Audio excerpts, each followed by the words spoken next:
Oi pessoal, tudo bom? Aqui é o Sardar, de novo, trazendo uma aulinha hoje de aprofundamento, né? Hoje a gente teve que fazer uma aulinha de novo aqui em casa, mais pra frente eu faço mais em estúdio. A aula hoje é um complemento da aula de protozoonoses, para falar das 3 protozoonoses mais complexas quanto à questão do controle epidemiológico dessas doenças, tá? O que é essa epidemiologia? O estudo desse padrão de epidemia, ou de pandemia, ou de endemia que cada doença apresenta, certo? Então, algumas protozoonoses a gente tem que dar um destaque nisso, onde temos que falar então de Chagas, de leishmaniose e de malária.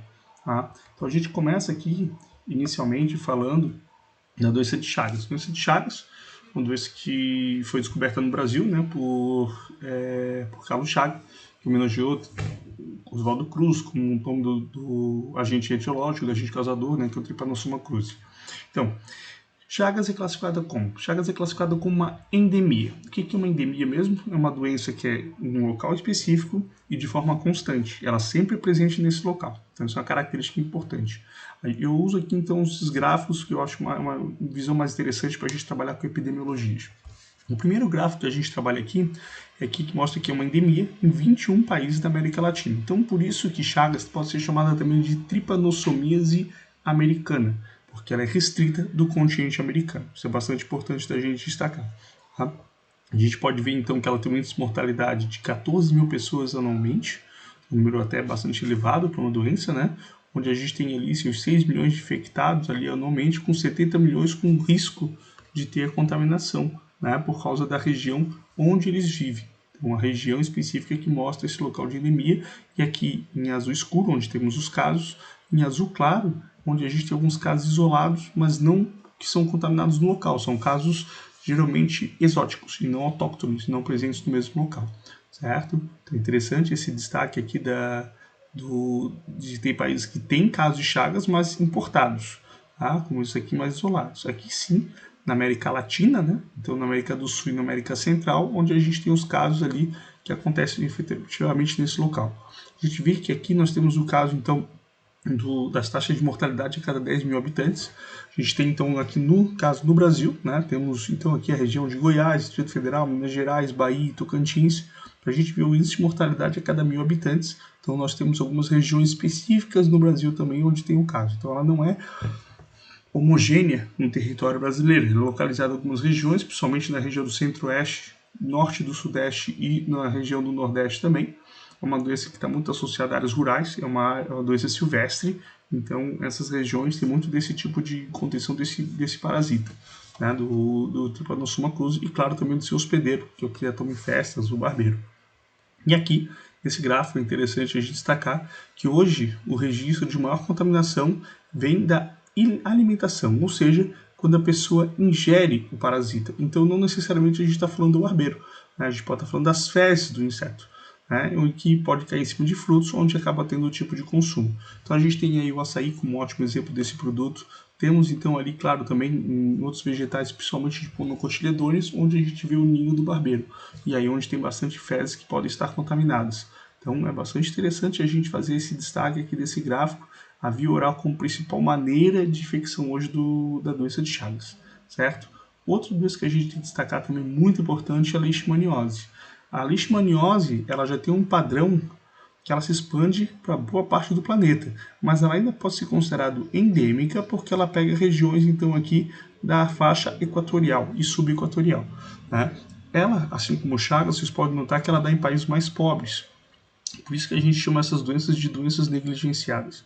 São geralmente doenças que o pessoal simplesmente não dá bola, né? Porque não existe ali um padrão financeiro interessante para a indústria de farmacêutica investir para produzir medicamentos, já que não teria então um retorno financeiro bastante interessante para as empresas. Então é um problema sério. Notem que dentro desses países com maior índice de contaminação, o Brasil está incluso, certo? E a gente pode ver o crescimento da leishmaniose no território brasileiro. Ela vem crescendo esporadicamente ali com o tempo. Ela geralmente é bem comum na região Nordeste, mas ela tem chegado em outras regiões ali também, inclusive na região Sul, como a gente pode ver por aqui.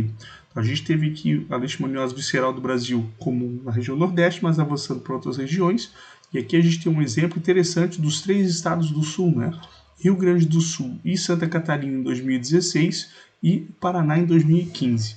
Foram os primeiros casos de leishmaniose visceral que a gente teve aqui então na região sul. Está indo também para as regiões norte, que também não eram bastante comum de acontecer, na região centro-oeste e descendo ali para o sudeste. A gente está falando de São Paulo acaba sendo um grande foco de doenças, né? Porque é a maior estado do Brasil quanto à população, então automaticamente as doenças vão aparecer, certo? Então, para a gente destacar esse aquecimento da leishmaniose no território brasileiro também é um dado interessante. E, por fim, a gente tem a malária. Bom, a malária a gente caracteriza como uma endemia também pelas regiões mais tropicais, mas alguns autores colocam também como uma pandemia. Por que pandemia? Porque a gente não tem um controle da malária do jeito que a gente queria, apesar que existe uma natural redução no número de contaminados. A malária ela pode ter picos novamente de crescimento, assim como teve o Covid-19 e tudo mais, e outras doenças, por desmatamento, já que ela também é uma doença silvestre. Essas três negligenciadas que eu falei para vocês, tá? As três são doenças silvestres. Tá? A leishmaniose tem chego nas cidades pelo reservatório dos canídeos, mas ela é naturalmente encontrada em regiões mais silvestres, assim como chagas e malária também. Então, quanto mais desmatamento tiver, mais a proximidade delas com a população mundial, certo? Mais a gente vai poder ter chance de se contaminar então com essas doenças. A dispersão nessa região ali tropical é muito importante da gente destacar. Não é à toa que a gente tem então grande ênfase dessa doença no território brasileiro na região norte, né, onde a gente tem a maior área de floresta tropical do planeta, né, que é a floresta amazônica, onde a gente tem uma região endêmica ali então da malária, certo? Não esqueça que a malária veio para o território brasileiro através das grandes navegações, ela não é natural do território brasileiro, mas se estabeleceu muito bem aqui nessa região, certo? Então, só para a gente finalizar, uma questão interessante do Enem que puxa esse assunto. Temos aqui então o mapa mundi, né? Aqui a gente tem a região da malária em contaminação, que a gente pode caracterizar assim como uma pandemia também, né? Mas olha só interessante enunciado. O mapa mostra a área de ocorrência da malária no mundo. Considerando-se sua distribuição na América do Sul, a malária pode ser classificada como? Aí temos a alternativa A, uma endemia. Bom, eles estão falando na América do Sul. Na América do Sul, ela é encontrada só no norte aqui, e não na região como um todo. Então, a gente pode sim caracterizar como uma endemia. Tá certo isso? Pois se concentra em uma área geográfica restrita. Perfeito. Então, alternativa A, alternativa para ser assinalada. A, B, peste. Peste é uma doença, e não um tipo de padrão de epidemiológico de uma doença. Então, está errado. Epidemia, já que ocorre na maior parte dos continentes, ela pode ser considerada uma epidemia quando ela tem a sua frequência epidemiológica, ou seja, quando ela tem a sua sazonalidade. A malária ela é constante, então ela é uma endemia. Essas três doenças que a gente falou hoje são endemias nesse sentido, porque elas são sempre constantes, então está errado. A alternativa D é um surto. O surto teria que ser uma pequena quantidade de contaminados, aí a gente vê várias regiões, então está errado. E a última, pandemia, pois ocorre em todo o continente. Não acontece em todo o continente americano, só ali no norte da América do Sul, como foi estabelecido. Tá certo? Então é isso, pessoal. Espero ter ajudado vocês aí nessas aulas de protozoonose e se posso dar ajuda em algumas questões. Um abraço para todo mundo e até a próxima.